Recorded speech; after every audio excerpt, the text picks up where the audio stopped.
Welcome to the Nerd Party. I'm Darren Moser. I'm Philip Gilfus. I'm Daniel Prue. And this is City Alpha 3.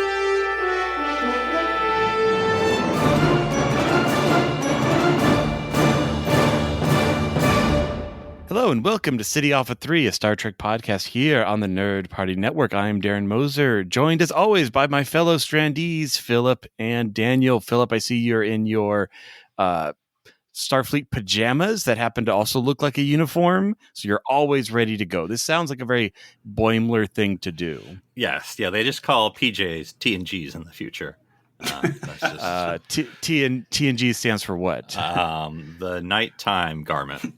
Nice. I totally see them doing that. Right. Oh gosh. Well, hang on, but Philip, how are you going to resign in protest if something terrible happens? You just go shirtless. He has a seam ripper, so he can pop off those sewn-on pips at any moment, or maybe it's like a Velcro patch that you can just rip off. Yeah, it's what those old scientists used to wear, the night garments. Oh, the TOSs. Yeah, those old TNGs. You know. Jeez, too far, Philip. Emergency. Pull up. So have you been doing any rewatches or just eagerly awaiting the next wave of Trek? I mean, I'm still doing Voyager rewatch. I just watched Counterpoint, which was a really good episode. It's sort of where these aliens are there looking for telepaths, and then he double crosses and then he triple crosses Janeway. So it's actually pretty good. Though I'm watching it on Netflix, and I've canceled my Netflix, so I'm sort of like waiting any day now. I'll pull it up and it won't be there because here in the UK, Voyager is still on Netflix. But I guess my big thing this weekend, which was really fun, was we had our I'm in Starfleet, Star Trek International Fan Club, and this past weekend was their fleet-wide conference, but they did it virtually, unsurprising, I suppose, in these times. But did you not get invited because of the class of starship you were in? But it was really cool because they did something called Gather Town, which I assume is like proprietary, but like the only way to explain it would be like the second Zelda game. Like it's sort of like that pixel kind of, and every character is kind of like almost that kind of art style. Yeah, okay, but it was like that's the convention. Like they laid out a whole convention like that. So like you had your character and you were in an entrance hallway, and then you go into like the place, the vendor's booth, and there's booths there, and the mechanics were cool because if you got close, your character got close to people, you could then hear them and see them on camera. That's cool. And then when you walk away, you don't. So, but it was cool because I could literally like walk up to someone whose name. But it's just moving around a map. Yeah, and it was a huge map because I mean, like they made it like a convention hall, and there were holodecks you'd go to. Like I went to Vic's, and they had like not Vic because it's probably copyright, but they had like swinger music playing. Slicks. Whoa. Yeah. And Nick's and Rick's. But yeah, it was really cool. They had Starfleet Academy, and which I do that because I have a couple of courses. So every institute had its own place, and so it was really, really cool. So it was like being at a real convention. Cool. So. Very cool. What about you, Daniel? Have you been walking around pixel by pixel anywhere this last week? Well, generally I'm doing that a lot, but not in Star Trek. I actually have been off on vacation for the past 2 weeks or so.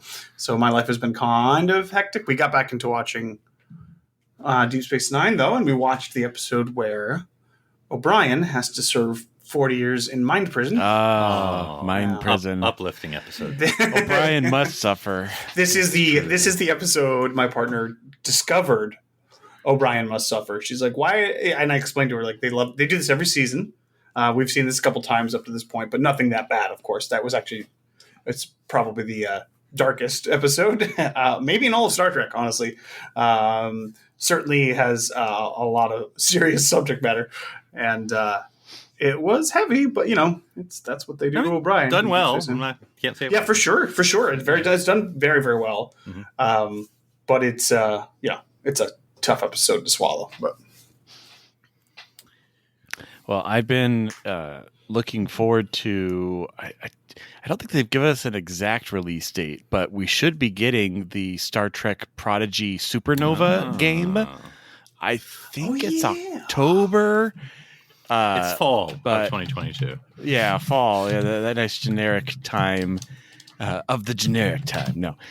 So I'm probably going to pick that up for the Switch because my daughter loves Prodigy, and we're still in that gap of no episodes. Funny if it just October never- 14th Okay, there you go. is the release date. So It's just funny if it never comes out. Like, Yeah, sorry, their guys. website is not clear. It's like coming soon.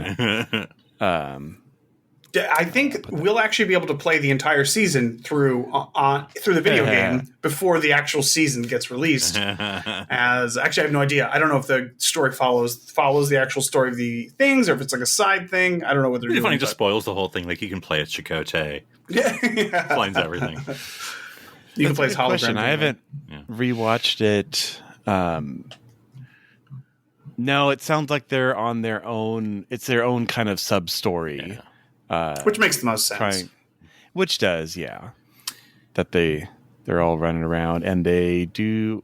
It seems like they're in their normal clothes, their individual, designs versus, they're not all in Starfleet uniforms. After the protostar picks up strange readings from a dying star, Dahl Strange and readings. Gwendola race against time to save their friends, their ship.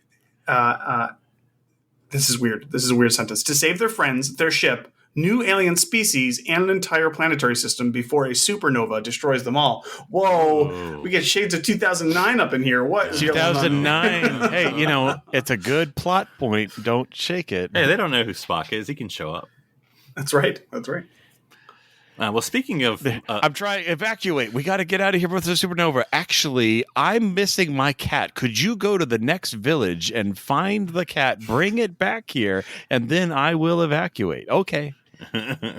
But speaking of Star Trek merchandising, I forget the gentleman's name, but there's a guy on Twitter who used to work at Eagle Moss, who's kind of tweeting about all the Star Trek products. But I mean, he seemed to say that it's still going to get picked up. I mean, making the ships and everything is going to get so. He said as long as people are showing interest, someone will pick it up. So that's good for people who were Oh, that's right, because Eagle Moss is No gone more. belly up. Yeah. Which, is... I'm not entirely surprised, just because it feels like these kinds of companies, like, where it's a kind of a subscription collector kind of service, like, it's really hard to make profitable. Like, you see, I think the same thing kind of happened to... it was like a really large Galaxy class Enterprise D. Well, it's the same thing. Yeah. Oh, same thing. Yeah, building where it's like you get a couple pieces in the mail every week or month, and it's like, but they're like halfway through or not even that, and it's like, oh well. I think the funny thing about Eagle Moss, because they've been lucky. Well, they weren't lucky because they went under, but as far as like ideas, like new Star Trek kept coming out, so it's like, I guess we've scraped. Here's the Andorian freighter singing in the background in Deep Space Nine season 6, and it's like, here's Star Trek Prodigy, and like, oh, okay, well, and like, here's Strange New Worlds. It's like, oh, okay, reset. Now we can do a hero ship, and then the second ship. Have they made a Protostar? No, Eagle Moss. They don't. I think was gonna say, I don't. Cerritos they hadn't made was that was supposed to come out, but I don't think it ever came out. Obviously. Oh, did they do the Discovery Enterprise? Yes, because I have it. All right, there you go. Yeah, I don't know if they were going to make a Strange New Worlds Enterprise, which I know, but you would think. Now, my favorite ship from Eagle Moss, I'll put it all together here. My favorite from Eagle Moss, and I don't know if this is the XL, because they had the regular ships in the XL model, and I guess this must have been an XL. Because I don't spend a lot of money, so it wasn't like crazy expensive. But this is the biggest ship I own. I know this doesn't work well in an audio podcast, but this is the biggest ship I own. It's the Titan from Lower Decks, and it's like it's the Enterprise. But it's like this is a murder weapon size ship of all my Eagle Moss ship. So it's one of my favorites because it also has that coloring of Lower Decks, of like animation. Right. So I have a few, but my favorite was the one, probably because they were starting to go under, the discounted Reliant that I got, the XL Reliant, which is huge, and it's very well detailed. One big happy fleet. One big happy fleet. Can you look at one of the windows and see the Genesis device on the transporter pad? It does make me want to get an Enterprise A, just to have kind of like the matching from that movie. I mean, I know it was the A, but it's the refit. I mean, Well, if you get the refit, they don't make it's they don't cheaper. make the refit. Don't That's they? the. Well, I mean, they don't make anything now, but I'm surprised they don't. I'd have to look Or at didn't. actually. Use past tense. So I see that the Cerritos XL says model by Eagle Moss. It's on the Sideshow website. So I'm wondering if they're like going to fill the contract because it's still just join waitlist expected to ship August through September 2022. So I'm like, I'm not getting good vibes on this.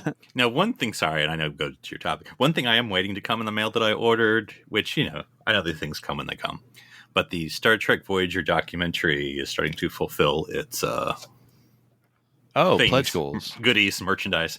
So I did get the Janeway mug. So I'm nice.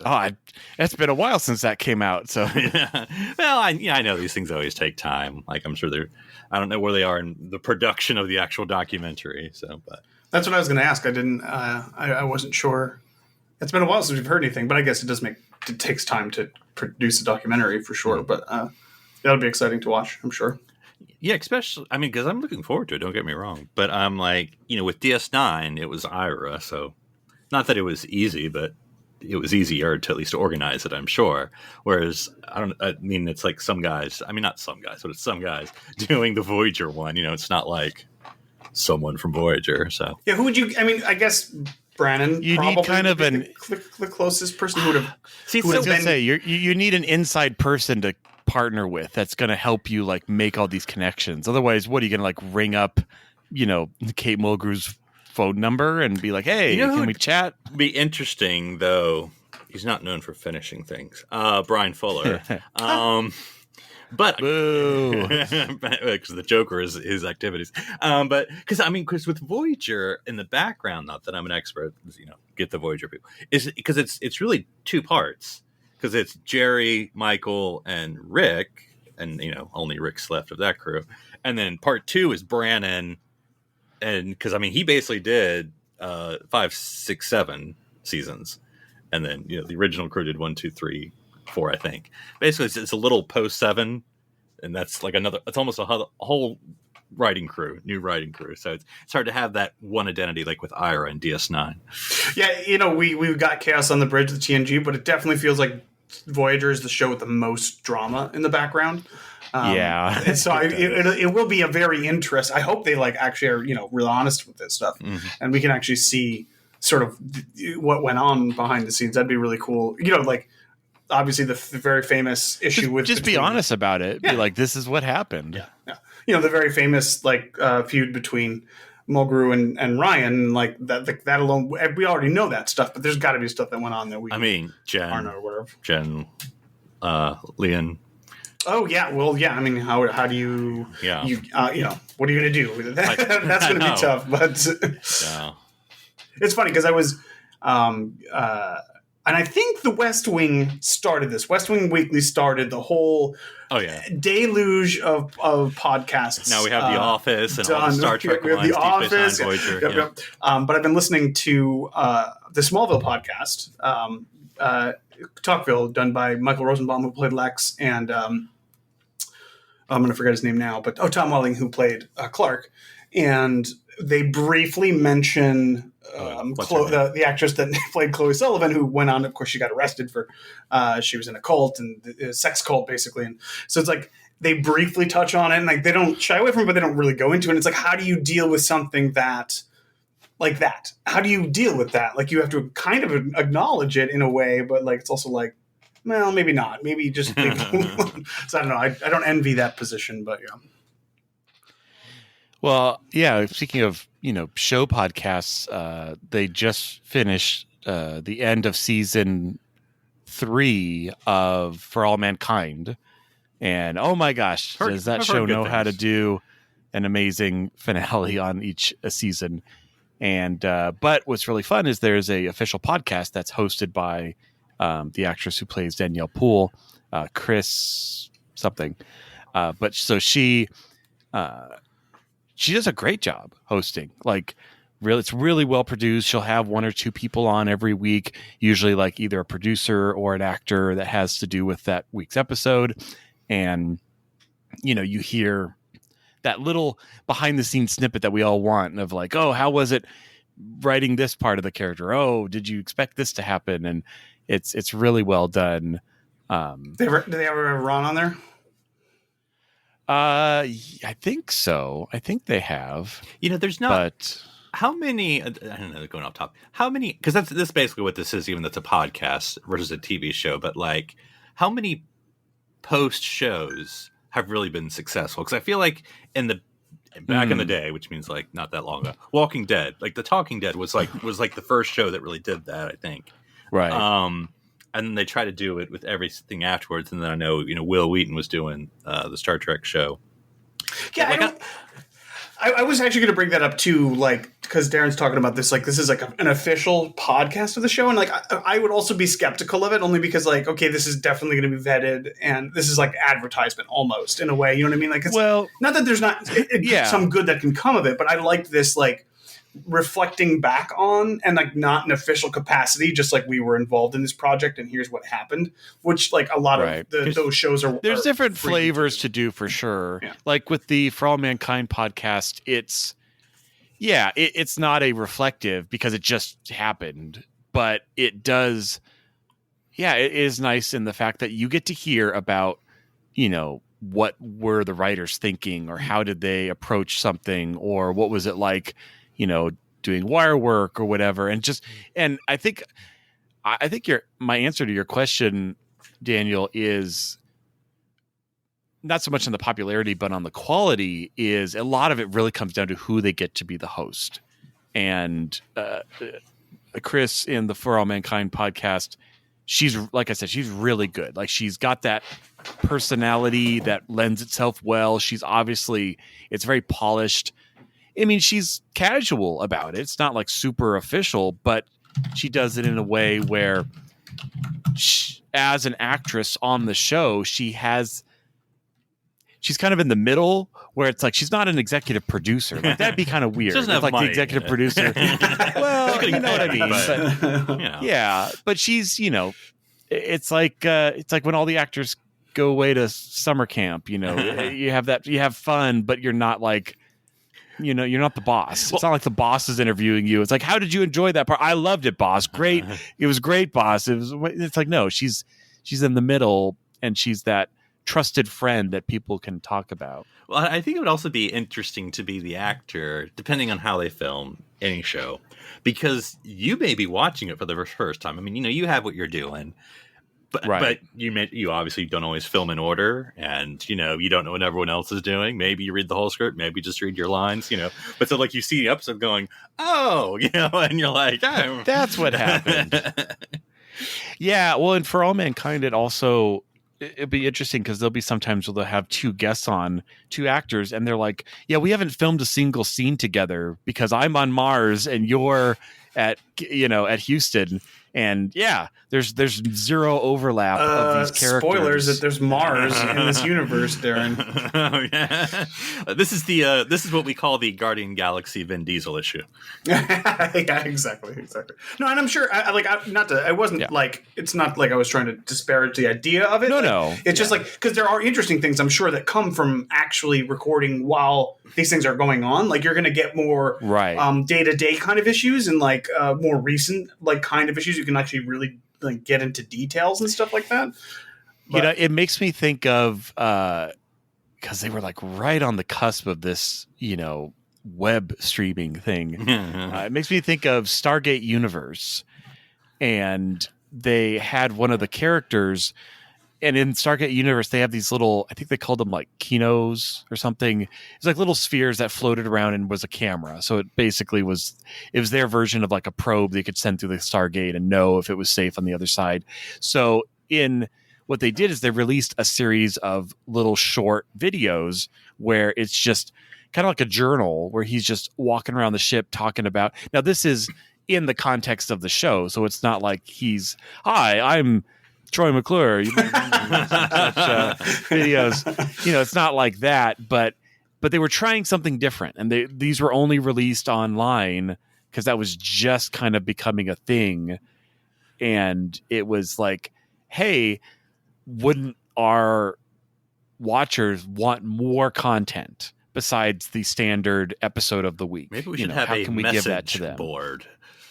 The Office did the same thing. Yeah. They had web Yeah. shorts too. So it's so funny to think about it now. It's like, oh, you can make cute little TV clips for the internet. Well, now it's like, well, now just everything's on the internet. And like, of course, but yeah, Right. It's just interesting to go back now and see that kind of like evolution. It's cute almost. It's like, it feels like nostalgic almost, because it's like, it's so long ago at this point that was the case.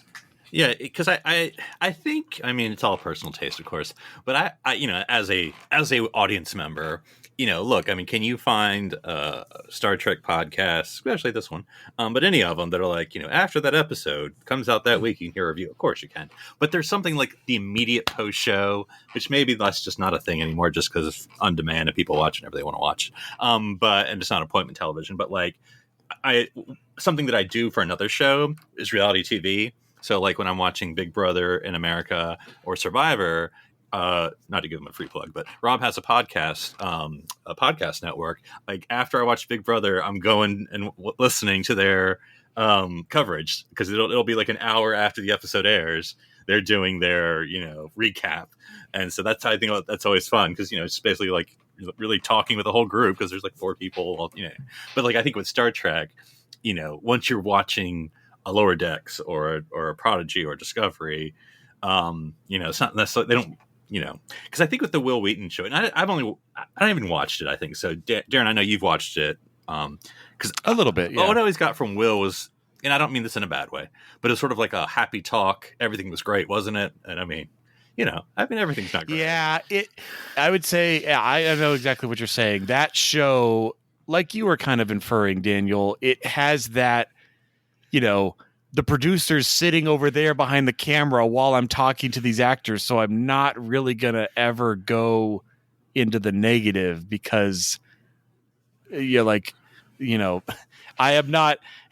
I am giving this opinion of my own free will, and Star Trek is great, and there's nothing wrong with that Smithers meme where he has like the gun behind him, and it's like, that's right, big smiles, everyone's happy, boys, everybody's happy. Yeah, Yeah, no, that's exactly like, I've only watched clips of it, but that was really tough to swallow at that point.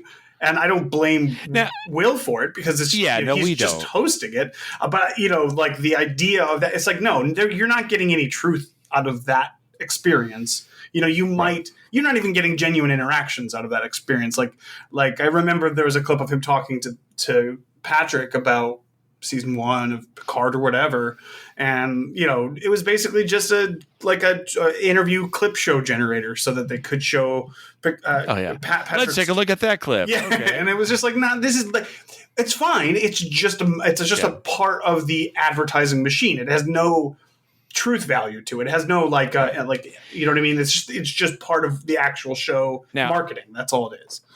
Now, I haven't listened to any of these episodes. I really should, but it makes me think now of that episode of the show by Garrett Wang and Robert Duncan McNeil, where they're watching through all of Voyager. The Delta Flyers, yeah. Yeah, the Delta Flyers. And it's like that, if you want to talk about unscripted, raw, opinion, it feels like that is that show. Yeah, because I mean they are doing their own thing and they're having fun. Because the two of them, I mean, I don't know them obviously, but I mean between the two of them, like they're not 20-year-olds or whatever. Like they have cash, both of them. I mean, like Robert Duncan McNeil's a pretty big director, TV wise. No one's being like, they're not worried about CBS cracking down. No one's coming after Rob. He'll be like, yeah, okay, I'll go to the other 2 networks and I'll do cable. Then I'm sorry, it's And then it's also 25 years ago, so 20 years ago. So it's like that gives you the freedom to sort of talk about that stuff. Mm-hmm. All of those companies, like the company's entirely different. We all know CBS doesn't care about shows that aren't live right now, so they don't even. It doesn't matter.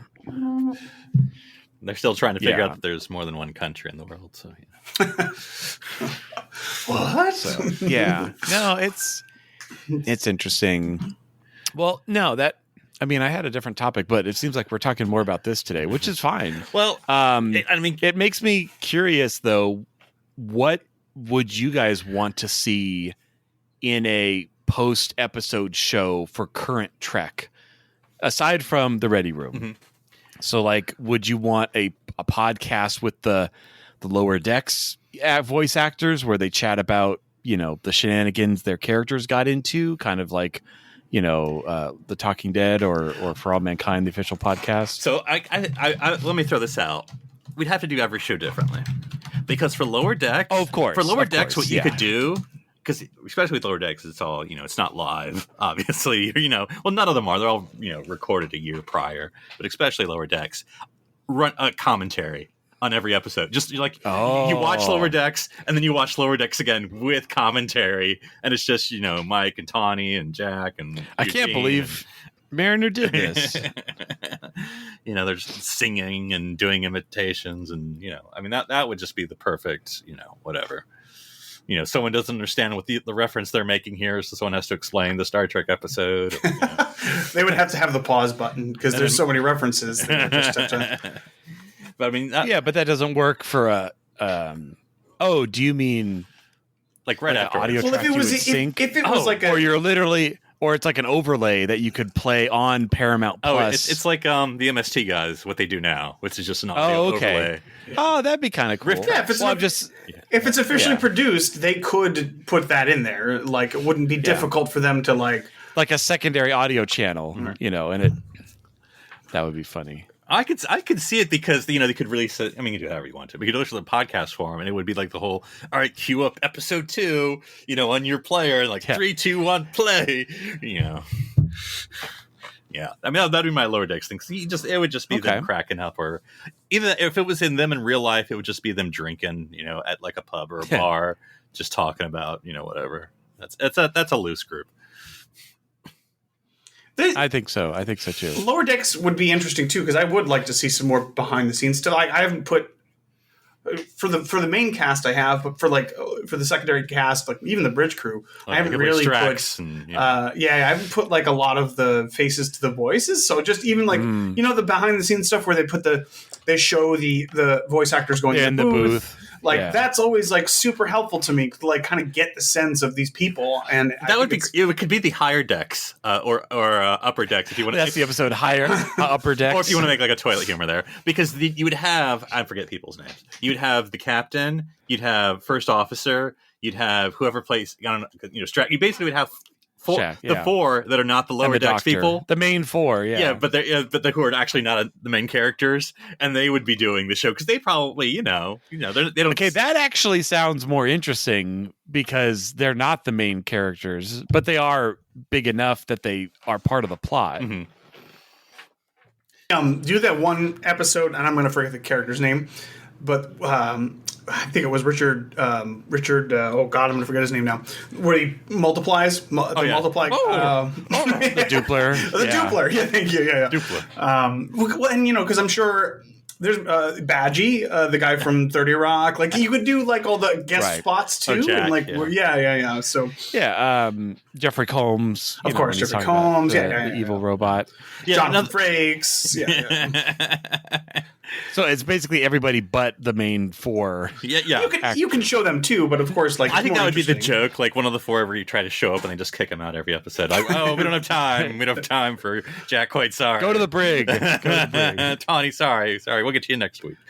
I also wonder, like technically, what is or the they production could tease it like? every week. Every week they're like, and next week we'll be going back to the Lower Decks, and then just next week it's like, okay, welcome back to Upper Decks. And next week we'll be going to the Lower Deck, and they just never go. Yeah.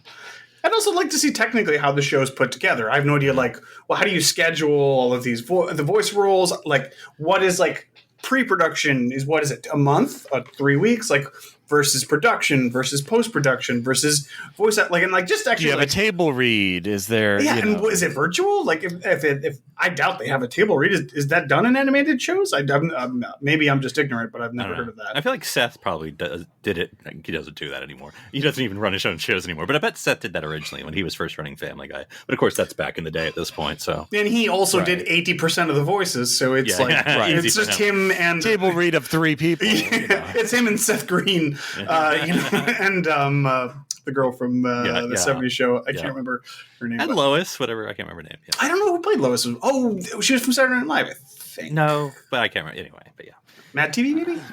I can't remember. But yeah, I mean, that'd be lower decks. I feel like I would trust between Mike, the creator, and the cast. Like they could carry it. Like you don't need to bring in a host or a fan from lower decks. Like they could. You would want them to be one of the hosts. Yeah. So I think for the other shows, you want to bring in or maybe, I'd have it be the actress who does Carol Freeman. Be like, well, I'm the captain anyway. She just runs with it. Like, so I should be leading this podcast. Just tells people to shut up when they, no, we've had enough. We've had enough from you. All right, moving on. Yeah. So yeah. All right. Well, what about? So if that's lower decks, so then, let's do Prodigy because that's probably a little easier. So it's go ahead. As someone with the kids. I'm just thinking. How do you do it? I would say. Could you use kids? I mean, not most, but like a couple of the cast are kids, so Yeah, you could definitely I mean- do from a kid's perspective, kind of a thing, right? I would think this would be like a YouTube Kids thing, or like TikTok. where it's like little. Well, it's just No, I'm it's kidding. little things, Oh. and then you have like it's very much like the interview style, where like they're sitting down, they're looking slightly off screen, and then you have like a little icon in the corner showing like what their character is, so the kid can make the connection of like this is the voice of of Murph. That would be. I don't know if because I look. I know the worst thing to work with is our animals and children. But like I could see where you'd have. It would almost be like a kids press corps. Because it would be like, I mean, not like little, but it would be littler. Like you don't want to have teenagers because it'd be like little kids and like 10 of them. Well, not not enough to cause a riot, so maybe like 8 or 6. But like you show them the episode, and you'd have one person from the show, whether one of the actors or the writer or the creator, and they're sort of like answering all the questions about that they have, or they're facilitating the conversation if kids don't have any. But basically, just take they watch the episode, and then it's like they're interviewing whatever. And so because you're basically getting the kids' perspective, but then the person who would hopefully know how to manage kids can ask them questions. What you think of? I think it's great. Right. Are you asking questions about the show or about making the show? Because that's the thing. They can easily talk about like, oh, I enjoy doing this. Why not make what it would my character do? Why not make it Kate and have her like try to teach a lesson to the kids at the end of it, right? Like presumably she's good with kids. She has her own children. So we're doing G.I. Joe. Yeah, exactly. Kind of. You watch the episode, you talk with the kids about it, and what happened in this episode, and what do you think should have done? Do you think Gwen should have betrayed her friends? Well, I mean, no. I mean, that would be interesting again because you really need someone who knows how to talk to kids, depending on what ages they are. But yeah, like bringing it out. I mean, because it is, children's I mean, Aaron, you pipe in, you watch it more than we do. But like, it can sometimes be not patronizing, but I mean, you do have to, did you all see that part in the episode? And she was her friend, but then they betrayed them, and right. You don't really say betray. That's how you frame the question. Is it needs a lot more framing because you would watch basically still the same question. The gears working in kids' heads, which I mean, I don't know because it's a kids show. Because we can sit here as like 30 and 40-year-olds and be like, "Oh, Prodigy, they didn't do." I mean, but it's not for us. You would literally probably need to have literally just shown it to them. No, yeah, like, yeah. Like we just watched that episode, so it's right in their minds. Not like, do you remember 8 months ago on this particular project you worked on when you said these words into the microphone? It's like that's not going to work. And to your point, Philip, I think you would do like a slightly old, not like you said, not teenagers, but like maybe 10-year-olds or something like that. Yeah. Not young kids. So it's like middle. Super right. But like maybe preteen sort of a demographic, because that's kind of what their Nickelodeon is anyways. And then and I feel like before they get to their goth phases. Right, yeah, right. And I feel like Kate is kind of someone who also doesn't really deal with like BS in a lot of ways. Mm-hmm. Like she would kind of cut through it too and be like, would work well in that sort of a scenario. They wouldn't have to be so teachy and preachy and like, but like I'm thinking of something like what LeVar did with Reading Rainbow. And he didn't necessarily interact one-on-one with kids a lot during the show, but he would like explain things. Daniel, you've ruined it. It now has to be hosted by LeVar Burton. I mean, that would be awesome. LeVar would probably be up for it. Hey, did you see that episode? Let's go look and see how they made that happen. This is the Warp Core. Now on the show, it's animated. I think that could work for Prodigy. It's tricky. I don't think a commentary would work because it's like you're you're trying to listen. Like, what are you listening to? Like, a kid's not going to be like, I want to listen to someone talking over the characters I know talking. Like, that doesn't work in the same voices. I feel like who's ever there has to have a puppet or a thing or of their character. Like, it has to be like, I am the voice, but this is the character. So you just say rock talks like this. That would be cool. What is what's the name of the robot lady? Zero. Zero? Oh, yeah, I swear that's a guy, though. I'm 100% sure. Oh, I'm sorry then. Forgive me. No. I don't know what the robot's gender, if it has one at all. But it's a Medusan, so it's actually a non-gender. Yes. I actually just saw that. I just noticed that. Who plays the voice? It's like a 20-year-old, isn't it? I'm looking it up. I can't find it. So let's see. Main characters. He's British, I believe. Yeah, that's why I was thinking. Emire. What was the first word? Angus. Nice Scottish name. He's a he. Okay. Yeah. Well, my apologies. No. I mean, like, look, if you ask 10 people on the street that voice, none of them are going to say that's a woman. Well, yeah. So. No, yeah. Well, it's just like, who plays Bart Simpson. Yep. Like, that's a woman. It's just, it's all in the voice. He I was just thinking, like, just because the voice is so calming and like he would also be a good. Maybe but is also an actual adult. Actually, well, 28. He's 28. Yeah. So maybe I don't know the person's personal skills, of course, but maybe he would also be in contention for that role of like, this calm, soothing voice. I'm going to teach you something. What did we learn? Sort of a presence, but interesting, very interesting. All right. So then we have Discovery. Yep, sure. I guess. So yeah. Well, this is Doug Jones. Sorry. Go ahead, Phil. Well, I feel like in y'all. I mean, I'm not going to do all of them at once, but my pitch would be for all the real life. I'm trying to say live action series. Like it should just be regular end quotes regular real people. Fans basically is what I'm trying to say. And it could be the same people. You could have a revolving set with like one permanent host or whatever, or permanent co-host. But I think, but we'll stick with Discovery because I think, that way, because we all know our thoughts on Discovery. So we're just gonna be like, oh, you just sit there and say it sucks for an hour. But I mean, no, of course not. People who are watching Discovery are not going to think that. So, but I mean, I think that is just a fan. 4 to 5 people. I think what you could do, if you wanted to, because I remember, a few years ago, Doctor Who Monthly, the magazine, had, I think it's called the Time Team, and this is something else you used to do, like in the 70s or something. But it's I say young people, younger than me, so like early to mid 20s. And they would watch old Doctor Who episodes and new stuff. And it's a magazine, so it'd be their commentary. But anyway, I think you could do that with Discovery. Maybe you have more 20-year-olds, like it's a 20-year-old panel. You're not discriminating on the basis of age, but like you just shoot for 20-year-olds talking about. Did you say you just shoot for 20-year-olds? Oh my God, Philip, what is wrong with you? Yeah, it's the reverse of Logan's Run. But yeah, that would be my thought. Just because it's the newer show, it's the younger show, it's the hipper show.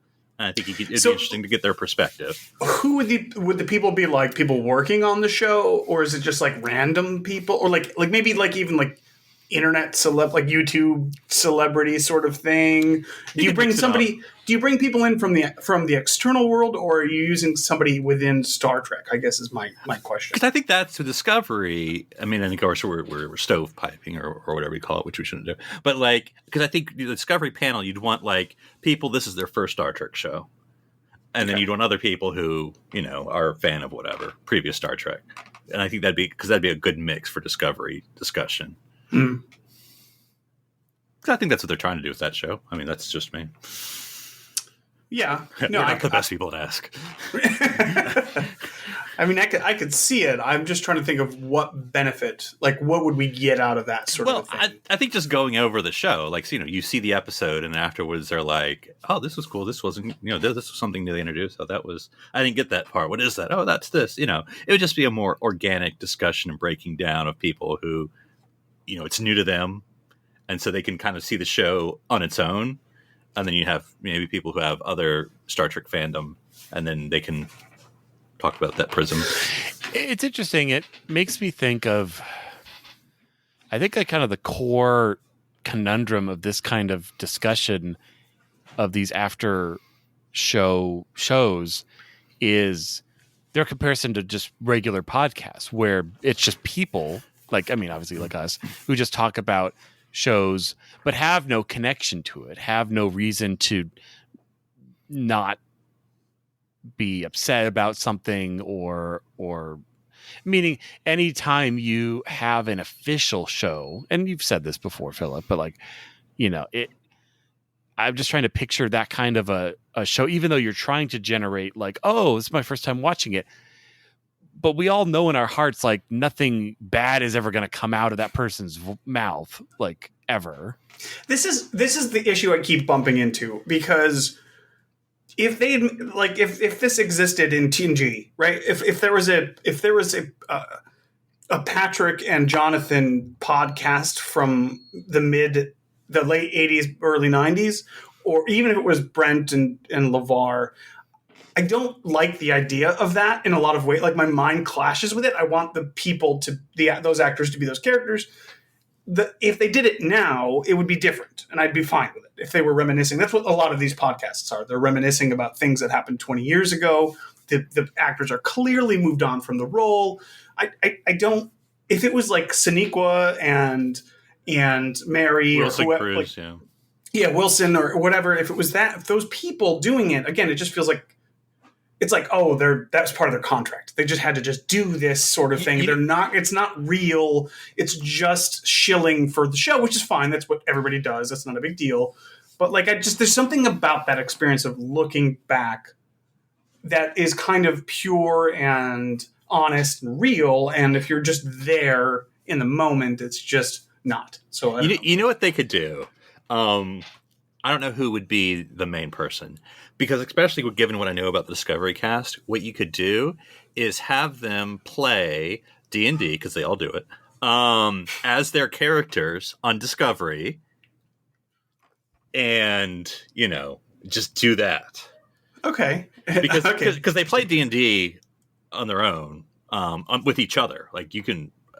Anthony Rapp and Mary, and they all do D&D together. Who's the dungeon master? I don't know. I can't remember. That's who I'm good for. But for this, who would be it? Because there's no like one writer that I know of for Discovery. So I don't know. I don't know. You could bring in maybe an outsider, or I don't know. But that way you could get a mix of them playing their characters, but in a like not serious way, you know. Or maybe it is a serious way. You can be dramatic in D&D. You don't have to be funny all the time. But. And what a great idea, though! Like, what if the person that came in count? You know, so what if the person that came in was like, so this wasn't official, and what if the person that came in to be DM was just really good at bringing stuff out of people? But so like, okay, I have to play this as Burnham or whatever. Yeah. Well, Burnham would do this. I don't really agree with that, but that's what Burnham would do, and then you could kind of get interesting conversation pieces out of that. I don't think you could do that in an official capacity again. Yeah. But because you get to see the actor, if you're interested in that, you get to see the real person being themselves. You know, always encourage them to drink. But then they're also playing their characters, which they do know, you know, and care about, presumably. But yeah. So you can either bring in a really good writer who's a nerd on Discovery, so you have that connection, or you just bring in like a quote unquote professional DM, you know, from Dimension 20 or from. I don't know. There's a lot of good D&D. I'm blanking on the other one that's probably bigger than that. But anyway, yeah. Yeah, that's an interesting idea.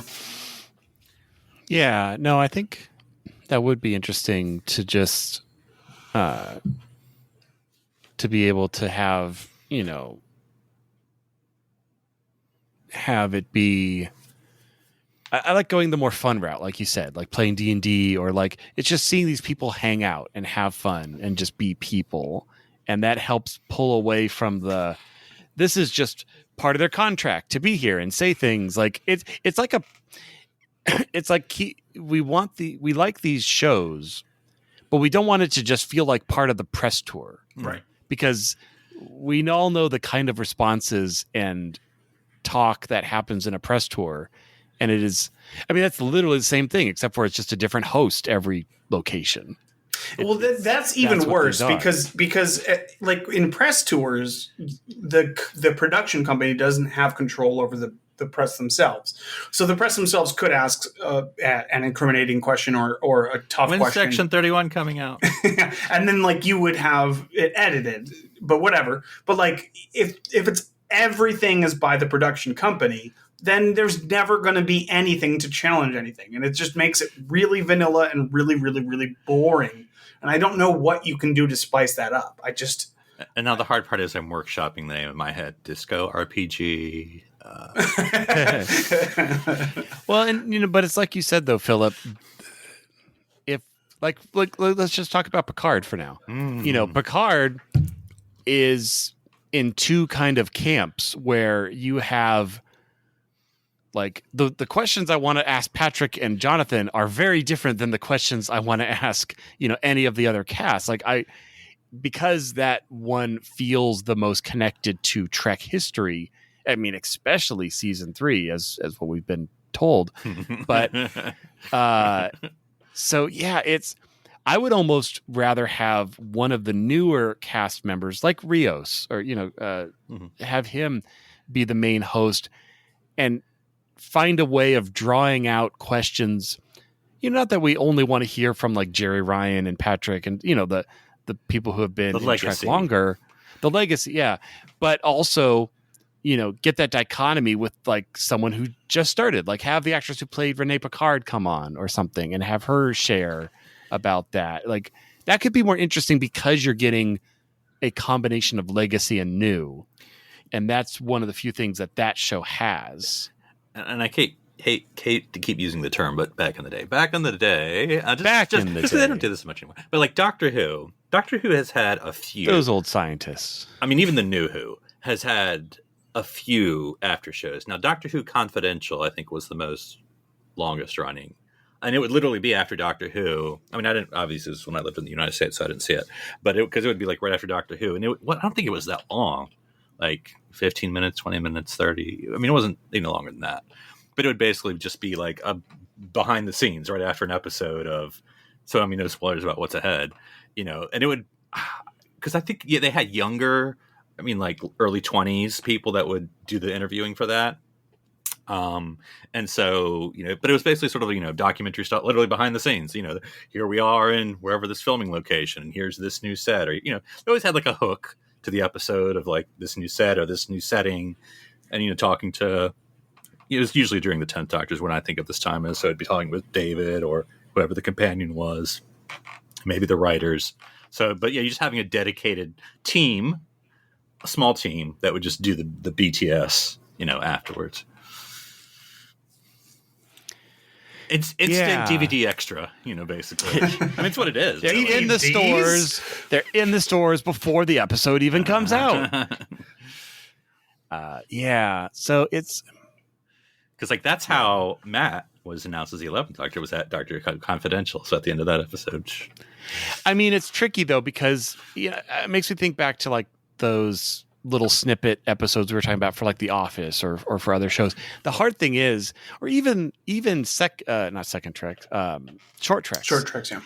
The trick is though, you have to remember that the percentage of people who will have watched that is dramatically smaller than people who watch the show in general. You're always going to have that. You're never going to have, oh, well, yes, everybody, even if you literally had it where once an episode of Discovery ended, it like loaded up I was just about to say a follow-up episode. Yeah. Even if you do that, you're going to have I'm assuming you're going to have a drop-off of people who watch. And most of those people would have been asleep, whoever was watching it. Yeah. So, hello, are you still there? Hello?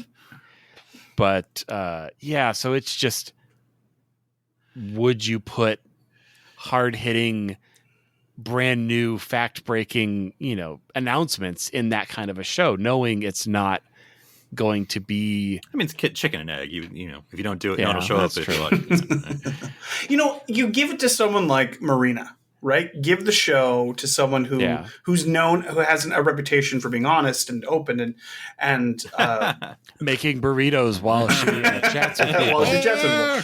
But like, I'm just saying, like, Star Trek is huge, and there are a lot of personalities. You find a big personality, someone who will project integrity to the audience. And and I'm not trying to say, again, I'm not bad-mouthing Will here because he just did a job. We're not. But it's just like, that is fluff, which is fine. Fluff is part of the industry. Fluff is just part of what it is. But I'm not going to watch. I have no interest in watching. I wouldn't go as far as saying that Will is fluff. No, not him. Not him.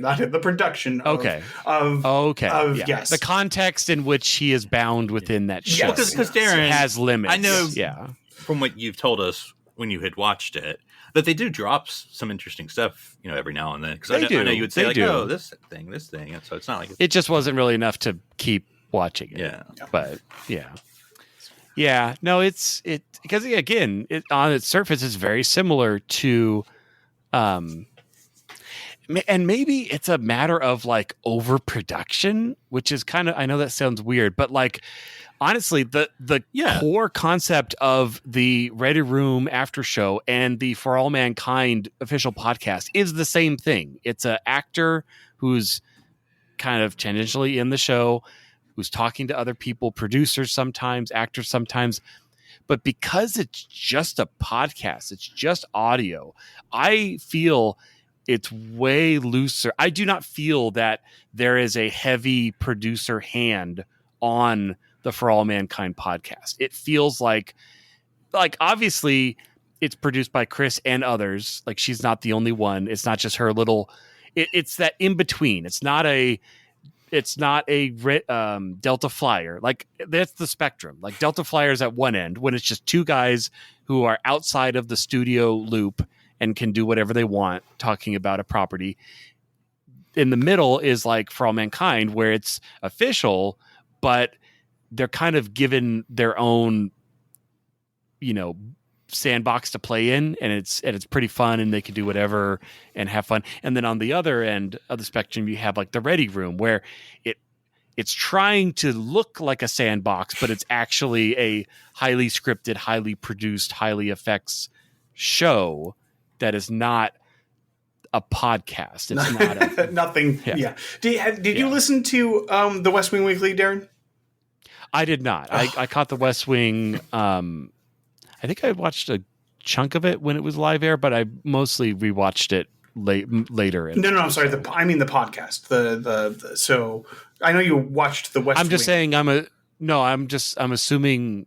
Or when did the podcast come out? Was it 2 years ago? No. Yeah, it was. Okay. No, Darren, No, I haven't. I know you like the show. Do yourself a favor and listen to this podcast. It is by far, like, in my mind, like, heads and shoulders above everything else. Like, it's kind of this perfect blend of a guy that was on the show who's still friends with the creator, with this new guy who just was a fan of the show, and they get together and they. Interesting. It's really. So you have the new perspective, right? Yeah, or the younger perspective. Well, yes, you have the fan perspective who probably knows more than the actor. Yes, which isn't bad. It's just we all know actors, like, they aren't the source of knowledge. Like, sometimes there are. Well, sometimes that marriage the mega of the actor, show and the behind the scenes, right? Yeah. Exactly. So and they get people from the show on, the writers and everybody. They get everybody on. They get the creator on. They get literally everybody on. It's such a good, honest show about the West Wing, and I love the West Wing. And I know is each episode about an episode, or is it literally? Okay. Yeah. It's basically kind of the template that built this. Everything else now. Everything like the West. So the Office show. So it's like the Delta Flyers. It's called West Wing Weekly. Yeah. It has Rishi Hirway and Josh Malina. Yeah. So it's so honestly, I was going to say, is it called the East Wing? It's so good. And they like even from the first episode, like, they kick it off and it's just going. That show is so good. It's probably my favorite. Might be my favorite. The podcast. West Wing Weekly special to discuss the West Wing special to benefit one all. Oh yeah. That's a funny title. So good. So that's where I would put, like, the top tier, like, most honest. Like, these guys are just, they're going to dig in. So it's like, that's kind of one of them. Because, variety of reasons it works. One, Josh was on the show midway, so he has free for the first 4 years. He can talk shit if he wants because he wasn't on there. Also, Josh Million's personality is he will talk shit about it all. Yes. He has no sacred cows. Because he's and also the West Wing. I think was like TNG, very close cast behind the scenes. Right. That's true. They all get along, big family. I know it's overused, but like. And also, Josh worked with Aaron before, Aaron Sorkin, the creator of West Wing.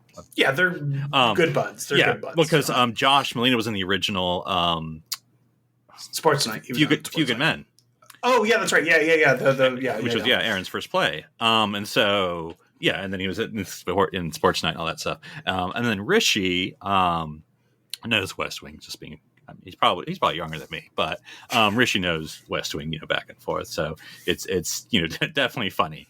But I think to take that to what I was thinking of with Trek, with this third season of Picard. But I'm thinking because I just read recently that I know we talked about this last week and I've already forgotten the woman's name. But one of LeVar's daughters is going to be in it. But she has done Star Trek hosting before. Mika, that's right. Her name is Mika Burton. So she's done because I remember on Star Trek Day, it was her and Will Wheaton, kind of doing something like Macy's Thanksgiving Parade, where you kind of have that banter between the two people. Like that's what they were doing for Star Trek Day on Paramount. Because it was that it's during COVID, so they were just the two boxes that then were running every panel. But I mean, I think that's her thing. She can do that. So I mean, I think like a Mika, and then you could have someone else, as well. Well, I was thinking you could have Will host a show because he has a very unique perspective, and of course, he's not afraid to share his perspective. We all know the issues he's had in the past with Star Trek. He has a very, very unique perspective. Make him host it through his production company, not through CBS. Make him do the show and be like, look, I know all these people.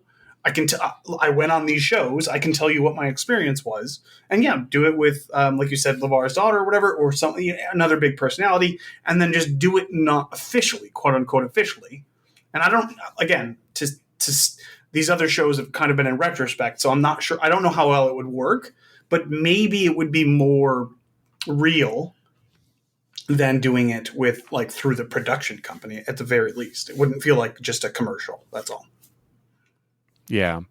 I mean, that's it at its core. Like you said, Daniel, it's balancing between, and it's hard. I get it. It's you're trying to balance the scales because the more produced and the more official it is, the more access you have and the more resources you have, but also the more scripted it feels. And you can't say no or not bad things or negative things, but just real things. But then on the other side, you have the grassroots. We happen to get two actors together who were on the show and know things, but they have zero resources. So there's never any guests. There's never any, the writers are never talking to them. And it's just literally a hair above two people who weren't on the show talking about it, like us, the three of us. So yeah, but this is interesting though. Yeah.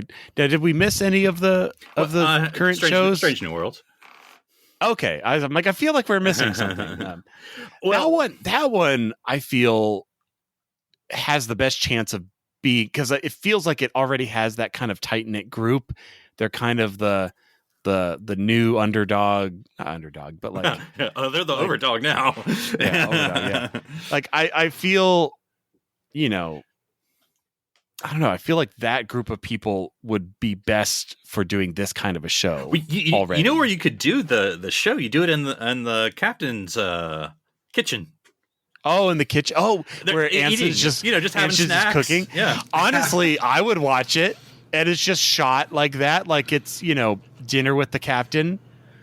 I would watch that in a heartbeat.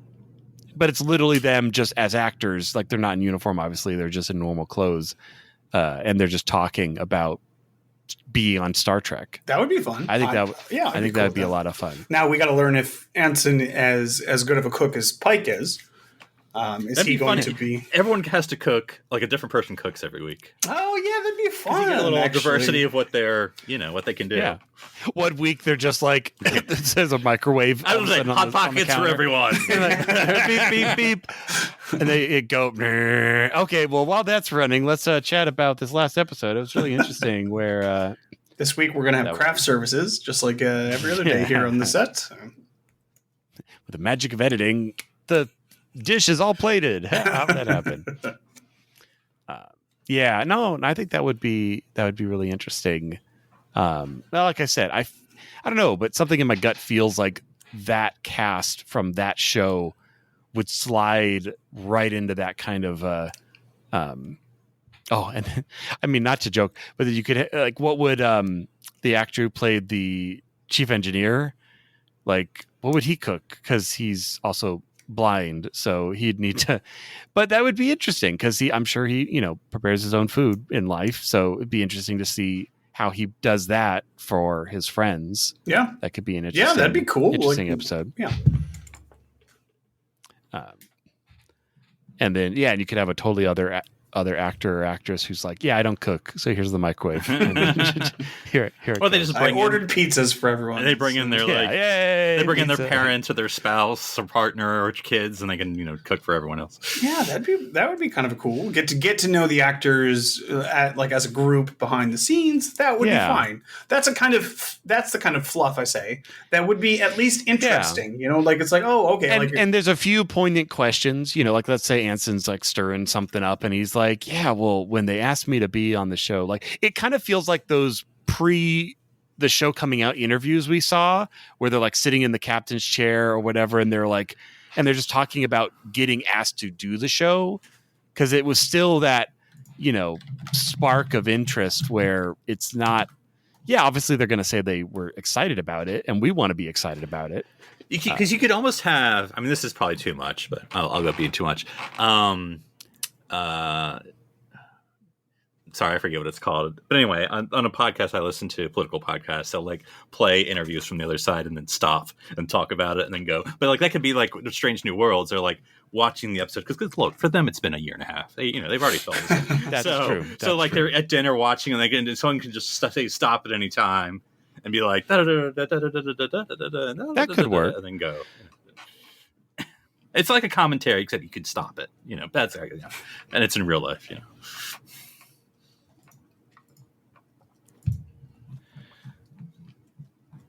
Yeah, no, I think it'd be interesting. Okay, I think we hit all the main ones, plus whatever new shows they're going to come out with in the. Well, we haven't talked about the Section 31. Yeah, that's true. Geez. And But then we don't talk about that. Yeah, when Star Trek It's 4, released on the dark web. You can't find it unless you know. And how do you handle Star Trek 4? I know it's a movie, so how do you? You know what? I would actually, to have a real conversation with. I don't even know who would. I guess it would be. Who is it at this point? It's not Abrams, but it's his buddy, Lindelof. No, not Lindelof anymore. Who is the guy that would be in charge of this at this point on the movies? Side? You're right, because I mean the TV is well, that is the same guy, isn't it? Or I can't remember. He's king of Star Trek. I know. I'm blanking on everyone's name here. The other guy that was in Bad Robot, who is the writer. It's not Lindelof because that's the other guy. It is. God, I can't remember his name. Alex Kurtzman. Yes. We know Star Trek. We've talked about Star Trek a long time. We totally get it. But even to talk about to talk to Zach or Chris, be like, hey guys, how often do you actually hear about this? Like, is this you get an email once every 6 months saying, just so you know, we may still ring your bell about this contract, or like, is this like active development? What is going on here? Oh boy. No, I think that would be really interesting. All right. Well, this was a fun, not sure where the podcast is going, but I think this is now after we're this done is an with this interesting episode. What's the episode that's going to talk about this episode going to be called? Inside SETI Alpha 3. in episode session. Yeah, no, I get what you're saying. All right. Well, Philip, if someone wanted to talk to you about your Inside the Actor Studio, where would they find you? And they can find me on Twitter at NC Public Servant. That's NC for another channel. And Daniel, if someone wanted to talk to you about that Section 31 show, you got to love it. Where would they find you? They can find me on Twitter as well. I am 1UpDan. That's the one, not the word. As in, I am first AD on these shows, so I've got a lot of insider secrets. Wow. Oh. I was just asked to be a dolly. Uncle Star Trek's not going to silence you. That's right. And if someone wanted to talk to me about my trek to the top of Paramount Plus Mountain, they can find me on drsci-fi.com, DRSCIFI. Well, I'm Darren Moser. I'm Philip Gilfus. I'm Daniel Prue. Stranded here, talking about podcast in a podcast on City Alpha 3.